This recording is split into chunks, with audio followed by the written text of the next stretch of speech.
Oh, well, hello, one and all. Good evening and welcome to the Woe Pony podcast, recorded here live at Riverside Radio in Battersea Park, London. Thank you very much for joining me today.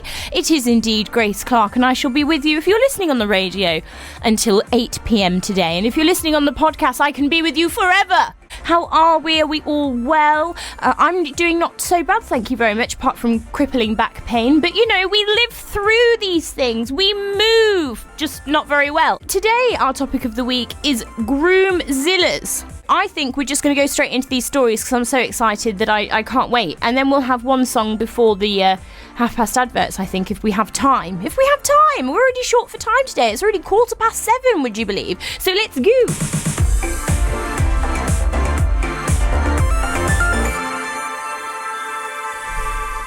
Right, let's go straight into it, shall we? I'm really excited about this week's episode. It's nice to be back. I feel like I'm very far away from the desk, and I feel like the microphone is really invading my personal space today. Sorry, that was probably really, really annoying for everyone involved. Oh, that's much better. The feng shui in the building is back to where it needs to be. So, Woe Pony podcast here, Grace Clark with you for a while. And I'm going to share some stories with you of groomzillas that need to pipe down a tad. Some of these are a bit shocking, I'll be honest. They're more shocking than I thought. I thought, is this going to be boring content because you don't really hear much about groomzillas? But I am wrong. So, without further ado, let's dive straight in. This person says, my cousin was having her sister as her maid of honour. Her sister is quite large and didn't feel comfortable in a strapless dress. She politely asked if she could wear a shawl over her shoulders to cover herself up. My cousin flipped, kicked her out of the wedding completely and had security watch the entire night, making sure her own sister didn't show up. She wasn't allowed on the property because she was uncomfortable showing skin. Okay, I will admit that was actually a bride, but okay, there are some bride ones in here, but they're mostly groomzillas. I've got an Am I the A-hole Reddit post. We've done these sorts of things before with Josh as a guest on, where someone will post on this blog style forum and they will say, am I the bad guy for doing this? So let's have a look and see, is this groom the bad guy? The groom wrote, my fiance and I are getting married in about a year. She's already started shopping for her wedding dress and asked me to start looking at suits. Honestly though, I'm not really much of a suit and tie kind of guy, and I dress extremely casually in my day-to-day life. Obviously, I'm going to make a point to look sharper than usual for the wedding. I'm planning to wear my favourite pair of jeans with a blazer and a decent button-up shirt. Oh, well, thank you for that. Which should be comfortable while still looking nice. My fiancé got really upset when I said I wasn't going to wear a suit. She thinks jeans are way too casual for a wedding and says I'm going to look ridiculous and underdressed. But I don't think that's true. It's not like I'm showing up in overalls and no shirt or something dumb like that. And I was a groomsman in a wedding just last year where all the guys wore jeans and suspenders. I would never in a million years tell my fiancé what to wear to our wedding because that would be insanely controlling, so I don't think she should get a say in what I wear. Am I the bad guy? Yes. This is your wedding? Yeah, you're allowed to dress casually in your day-to-day life. This isn't day-to-day life. This is one of the biggest days of your life, and you want to wear jeans and a nice shirt. You're not going out for a Chardonnay with the ladies, okay? This is your wedding day. Honestly, some people.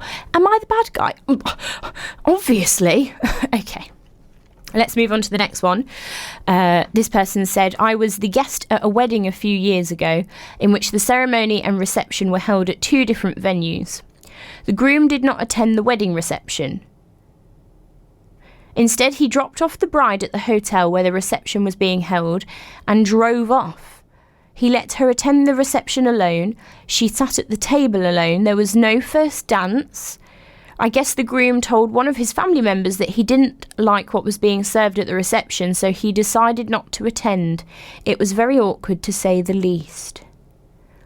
So he just got married at the church or wherever, and then didn't have a party afterwards, but just left the bride on her own. Oh my gosh, she has made such a mistake and she can't go back. I mean, she can go back.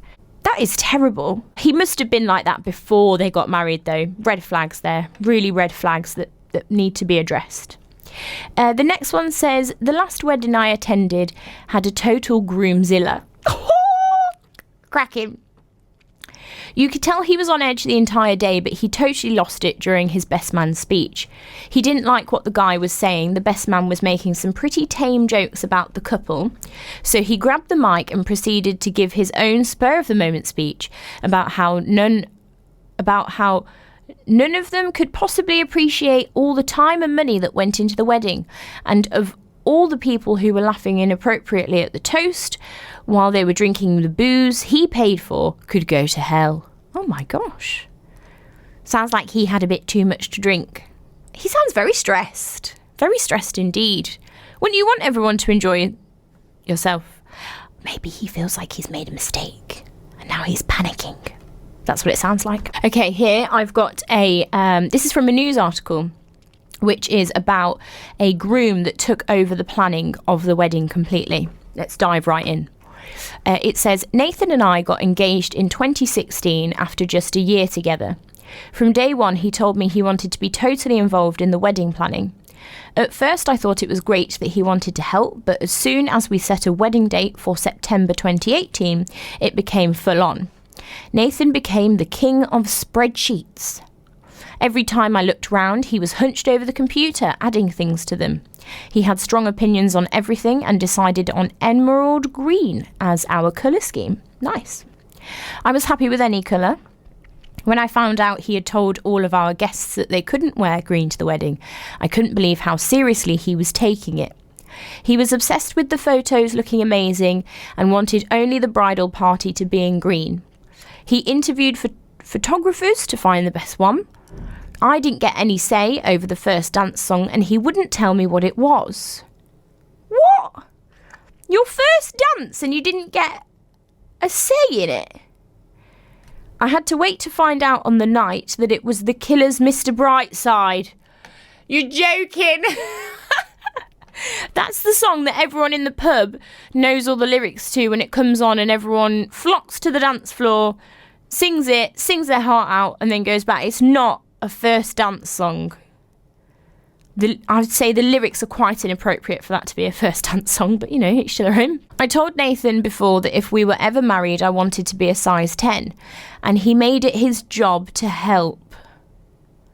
He knew my weakness was takeaways, so banned them. He cooked healthy meals, got me a gym membership, and signed me up for classes. It was hard, but I lost more than 2 stone, and walking down the aisle in my size 10 dress was amazing. So perhaps his Groomzilla ways were worth it. He made you lose weight.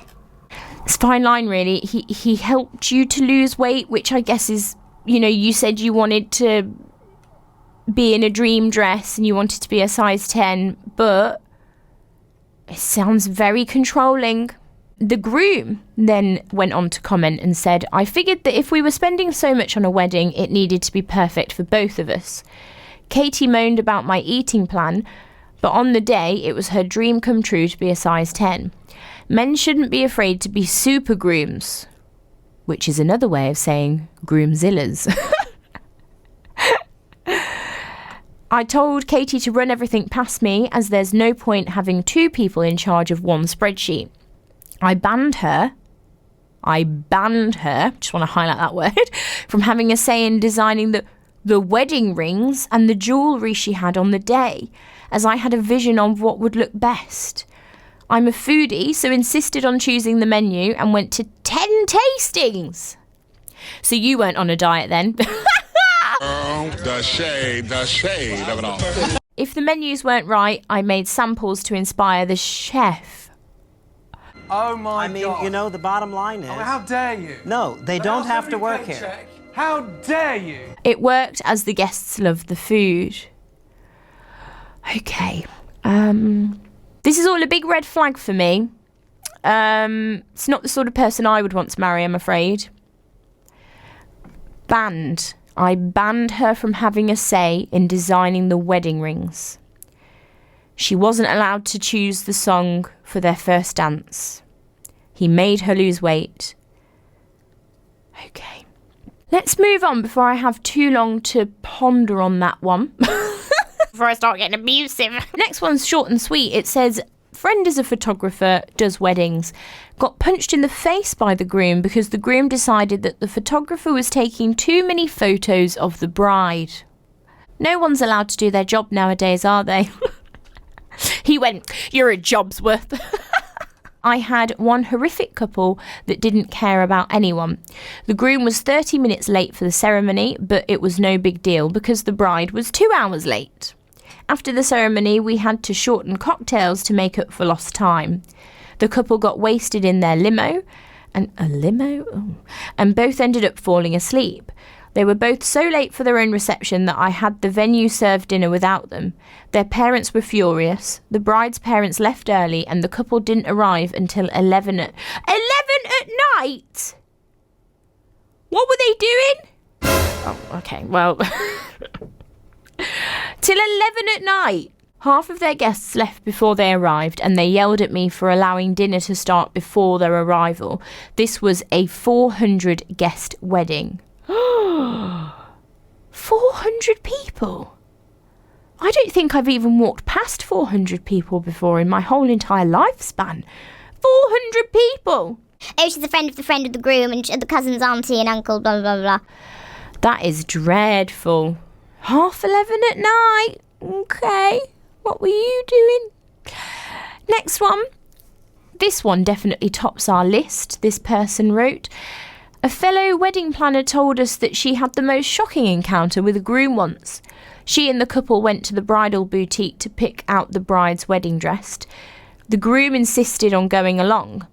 Little did she know that the groom's initial plan was, as the bride tried on dress after dress, parading each gorgeous embellished design in front of the groom, he waved them away.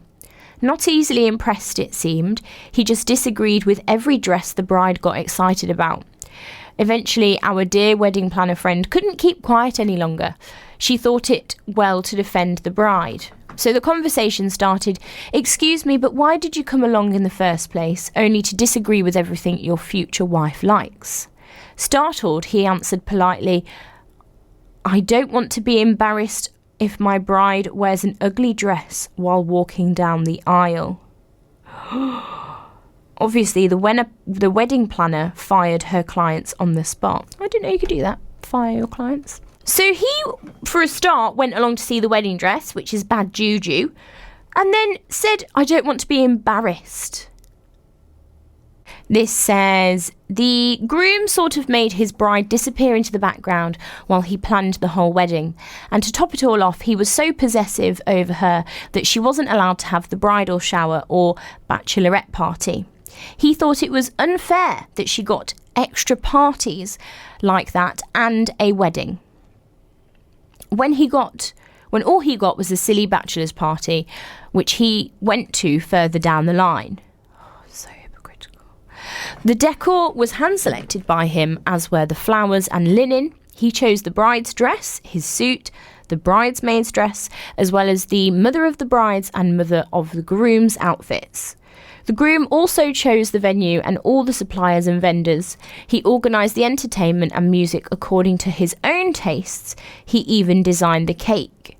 And to our surprise, the bride seemed happy with all of it. She even kept her cool when the groom had a tantrum over the wrong colour of table runners for the reception. Wow. I just find it so odd when they choose the bride's dress and the bridesmaid's dress. I don't know, I just find that really odd. It's a bit too controlling for me. Not really for me. On that note, I think we'll go to the adverts and afterwards we'll have some songs and I'll be right back with part 2.